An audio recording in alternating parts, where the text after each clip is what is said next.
મને એક વ્યક્તિએ પૂછ્યું કે મેરેજ કરીને તને શું મળ્યું? સાહેબ, મેરેજ કરીને મને એક સારી પત્ની મળી. જ્યારે ખિસ્સામાં આખો દિવસ મોબાઈલ રહેવા છતાં એક પણ ફોન નથી આવતો અને અચાનક એક ફોન આવે છે. હેલો, ક્યાં છો? જમી લીધું? બસ આવું કહેવા વાળું એક વ્યક્તિ મળ્યું.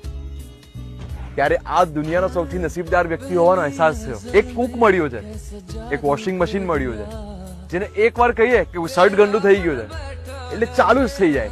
એક ઓટો ટેપ રેકોર્ડર મળ્યું છે, જે બટન દબાવ્યા વગર જ વાગવા લાગે છે. અને જો જરા પણ જોરથી બોલી દીધું તો એ અવાજ વરસાદના પાણીમાં બદલાઈ જાય છે. એ અલગ જ છે મારું ટેપ રેકોર્ડર. સવારે ઓફિસ જવામાં લેટ નહીં થાય એના માટે એક અલાર્મ મળી ગયું છે. આફ્ટર ઓલ, સુખ દુઃખમાં સાથ આપવા વાળું અને ખુશી અને ગમમાં મારી સાથે બેસીને વાત કરવા વાળું એક જીવન સાથી મળી ગયું છે.